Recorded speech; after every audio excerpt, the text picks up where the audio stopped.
Alright guys, welcome back. Alright, long story short, this thing's a death machine, at least the setup that I have here.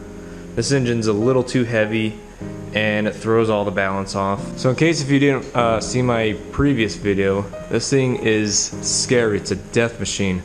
And the balance of this bike is a problem. Because I have the engine over that rear wheel, it throws the balance off. It's kind of localized in the back, kind of where that seat is at. So the front end is real light, back end's pretty heavy. The engine only weighs 20 pounds, but it makes a huge difference. And when you go to lean, it throws the center of balance off because it's really far above the wheel axle there. So this is not a good idea. At least with this engine, it's not a good idea. With this frame, I have full suspension in the front and the rear, so I got a swing arm. So it's really hard to try to motorize this bicycle here, and also because it's a 20-inch frame, so BMX bikes are already hard to motorize. Compound that with the suspension and stuff, so this bike's even harder to do that without having to do any modification, and I don't want to do modifications on the frame. That being said, I have this kit here I got from Bikeberry. This is a 4-stroke 37cc engine. Translation, it's very underpowered. And it's a friction drive. Anyways, I'm gonna go ahead and take all that stuff off. I'm gonna have to figure out how to mount my rear brakes because the rear mount is on that piece that I made. There's not a whole lot of information on this kit here, so I'm gonna have to try to wing it a bit. I am really skeptical about using something this small. I mean, this engine is really, I can't pick it up with one hand, but trust me, it's really light, like probably 8 pounds. It's a weed eater engine, brush cutter engine, so it's going to be very light. Even if it hangs off the side, it should be okay. I can try to compare this kit to my previous build. I did build a friction drive before. In fact, I built it with that engine. Super simple. Here's the mount that I built for it when I did do it. Just had a gooseneck and it it bolted onto your seat post, and then this side bolted onto your axle. So very simple. I liked it. Problem with it is it didn't have a clutch, so every time you came to a stop, your engine turned off, which is not a huge deal, but it's kind of annoying. Especially if you're driving through a neighborhood and you want the engine to stay off, you can't do that because as soon as you start pedaling the bike, the engine will start turning on. On the comments that I read, that's one of the problems with this engine is this clutch bell kind of wobbles because they welded it. I think they welded it to something, and so you know what happens when you weld something, it kind of warps when you put a lot of heat on it. Anyways, I'm gonna go ahead and take all this off.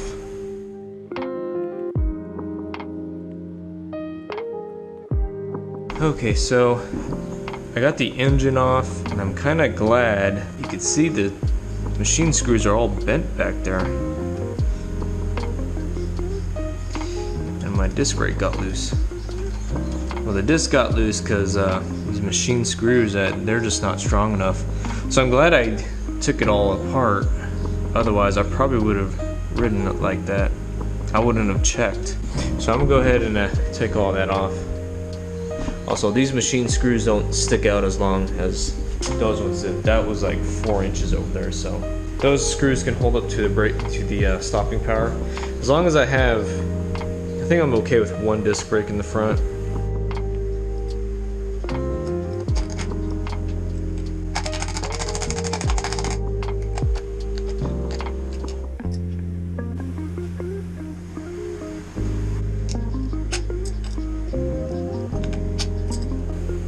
Oops, should have routed it through that. Anyways, bike is ready to be motorized. I did fix the back end right here.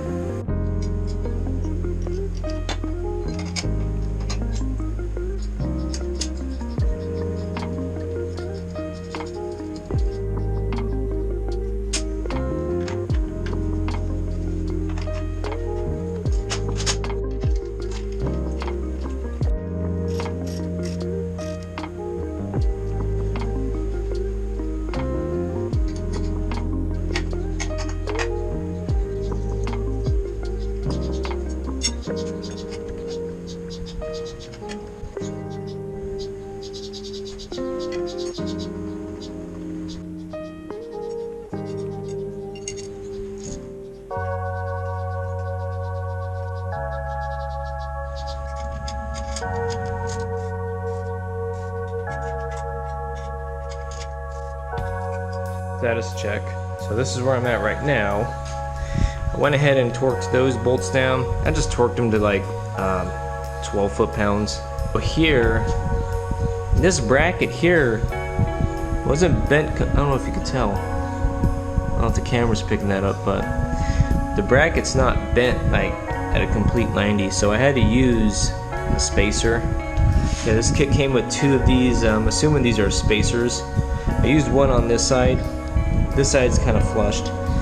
But if I didn't use that spacer, this thing would be kind of off to the side like that. It'd be at an angle. So I spaced it out and it kind of pulled it back a little bit. It's just off just a little bit. It's a little bit to the side over here, but I guess that's okay. Yeah, it's a cool thing about this kit is you can disengage it. So that's pretty cool. Well, here's a problem that I'm having with this one. So this side would fit just perfectly. I can get it on that axle with ease. This side, however, can't, because it's hitting the engine. Well, it's not hitting the engine, it's hitting the adapter or the spacer here for the engine. Now I did try pulling this forward a little bit, and it still wasn't enough. It still hit the engine, or hit the spacer. So I'm gonna have to try to figure something out here. Now I was thinking I can make some sort of bracket that would mount to the axle down here, and then either weld or bolt on this piece to the angle iron. So that's the only issue that I'm running into right now. I'm a little bummed out that this roller is not completely aligned with the wheel, but that bracket up there is all bent, so I'm just working with what I got. And I'm not going to attempt to make a new bracket, I'm just going to leave it. Anyways, I'm going to go ahead and cut those, drill, I think 3/8 holes.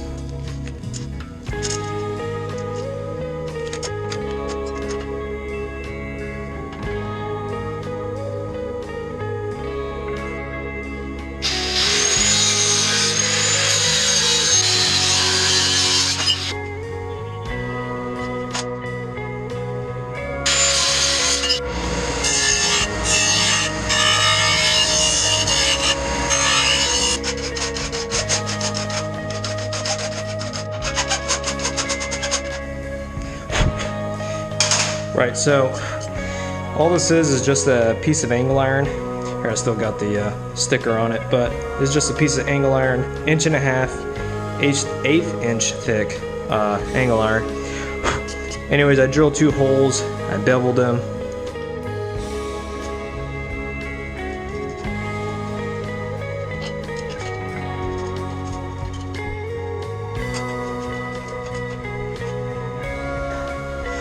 Alright, I did that little demonstration so I could show that I can still disengage it. I got mosquitoes all over. Ha!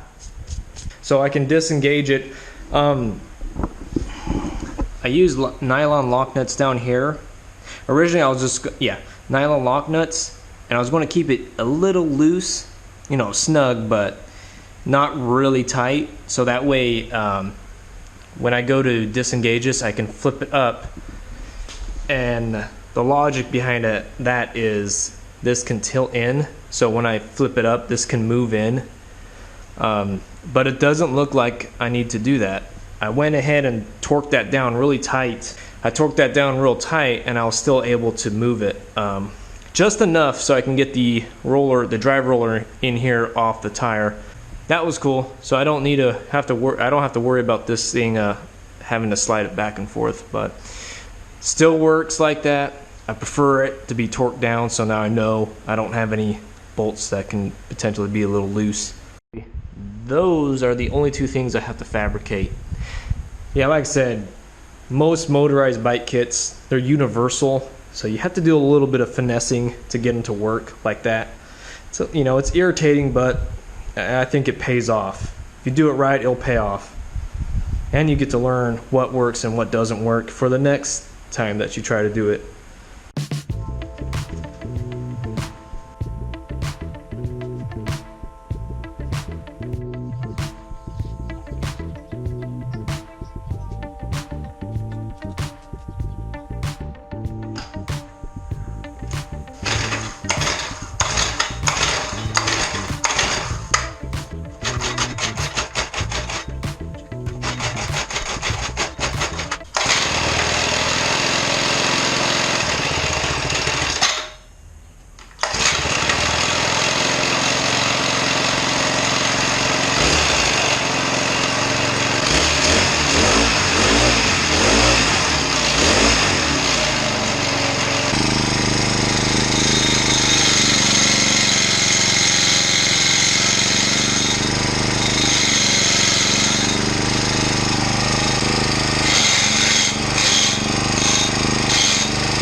I took this thing out, well, I kind of cheated.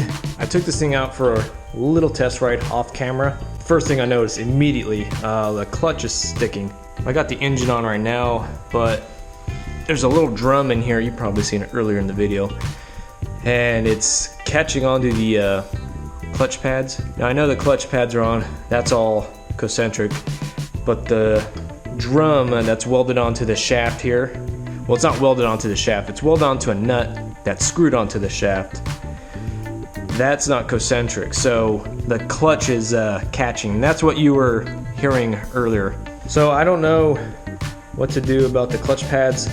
I'm debating on taking this engine off and maybe sanding down the clutch pad. I don't want to do that, but because your clutch pads, they wear in, so I'm debating on keeping them like that, and then just over time they'll wear down. Alright guys, let's go take this thing out for a test drive. I got new inner tubes on it, removed the link off of my pedal so my chain's not loose. It's going to be very noisy. Like I said, that clutch is sticking. It's sticking pretty bad, so it's not going to sound pretty.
Oh, it's slipping.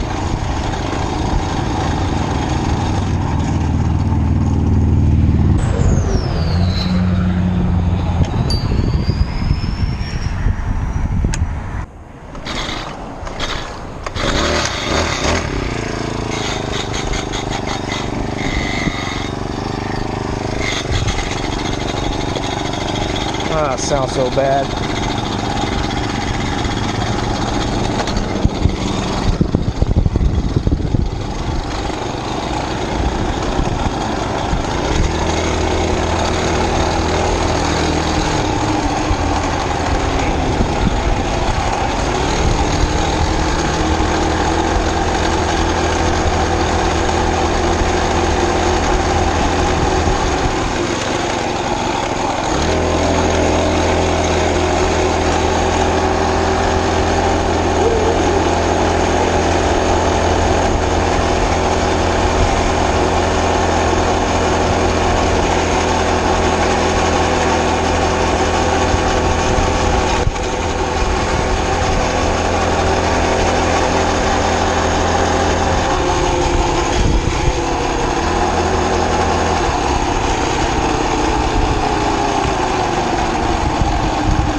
Does not like bumps. Yeah, I can hear it.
Okay, so that was the little test drive on that.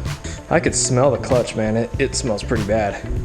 Sorry, I got my fan going. It is freaking hot out here. So let's see how the treads are holding up. They look fine to me, but that was just one ride though. Well, 2 rides. I did one ride off the camera. Yeah, I can imagine if the roller's really hot, all that heat's gonna go into your tire. Wear it down much faster. Oh, it's so dirty in there.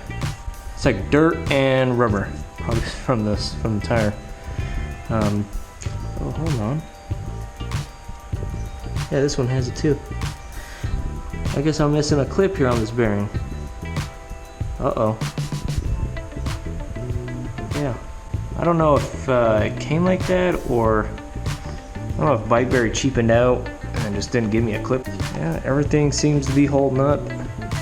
Holding up well, it's real solid. How much gas did I go through? Not even that much gas. I guess I can talk about my initial thoughts on this. It's a pretty decent build. It's a pretty decent kit. If you can get it to work, it's actually pretty awesome. It's really simple, besides that issue that I have with the clutch. If I didn't have that clutch problem, this thing would be a freaking solid build. It is on 20-inch wheels. Now with friction drives, it's the inverse of the chain drives. You know, when you put chain drives on those larger wheels, that's 24. People put them on 26-inch wheels, 27-inch wheels. The larger the wheel, the more stress you put on your motor. It's the opposite with a friction drive. If you put the friction drive on the larger wheels, you actually take less stress. It's less stressful for the engine. And that's because it's a direct drive. You don't have no ratio. Well, you do have the one ratio, but you don't have the ratios from the sprockets and then to the wheel. But just remember, it's inverse. So you think this would be actually great, but it's actually the opposite. This engine has a tough time with 20-inch wheels. If they're on the 24 or 26 larger wheels, this thing would be able to pull you real easy.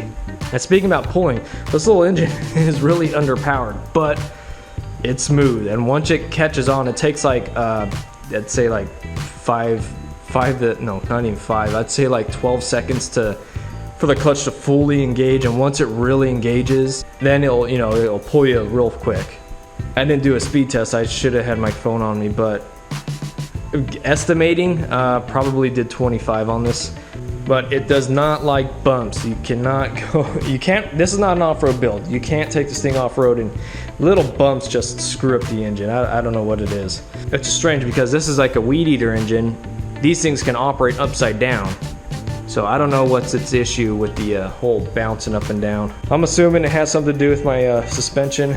Maybe when the swing arm comes up, I got some flex going on, because I do have a joint there. So this piece here moves at a different rate than the lower swing arm, but it can't because everything's all bolted together. So I'm sure I'm getting something's binding up there, and maybe it's stressing out the motor. But I'm gonna definitely have to ride this thing a lot more. I'm gonna take this to my favorite park and ride it around on that little paved trail there, see how it handles. I'd rank this probably a 7 out of 10. This build here, this kit, because you do have to, if you're on a BMX frame, it won't fit. You do need to, well, it does fit, but you do need to add a bracket here for that piece there. Not because this side don't fit, but because this side won't fit. This bracket here is going to hit the engine, or the spacer to the engine, and it won't work. So you do need to make some sort of piece here. I like using angle iron because it's a real tough material. It's real. You ain't gonna bend that. You can go to Home Depot or Lowe's or any hardware store that has angle iron with pre-drilled holes, so you don't have to drill any holes. You don't really have to fabricate a whole much. I assume if you put this on a bigger bike, it's a lot better. If you put it on a 24, 26-inch or larger, you're gonna have a better time. Just cross your fingers and hope that you don't have a clutch like mine. That's one of the main problem with these kits here, is that clutch. But besides that, I'm pretty happy with it. It actually, it's not scary. When I had that engine on, that was terrifying. This one, the bike can bounce real well. In fact, it's even bouncing on the kickstand, because that engine's real light. This kit is real small, it's real light. The bike's real nimble one side. When I lean to both sides, I don't feel unbalanced. The bike, I don't feel like the tire's gonna slip out underneath me when I lean over to the side. I do love friction drives. I built one before in the past. They're extremely simple. I like them. A lot of people don't like them, and that was my initial thoughts on this. Would I buy this over a 2-stroke? No, I wouldn't. but because I got a 20-inch frame, you can't fit that on. You can't fit that on this bike here, especially when I got suspension on it. I do love motorized BMX bikes, the little 20-inch wheels. I absolutely love 20-inch wheels on these engines. Well, specifically those engines over there. They pull you real good. They're like mini bikes. You don't need to pedal. Any bike that you don't need a pedal assist, that's a great build, in my opinion. That, of course, people, they want to do the opposite. They want to go like 50 plus miles an hour. I would not want to go 50 miles an hour on something like this. But this build here, I'm very limited on what I can do. Very limited. I don't have space there. These are mag wheels, and so I can only put on mag style sprockets. Alright, well that's it. I'll see you in the next one.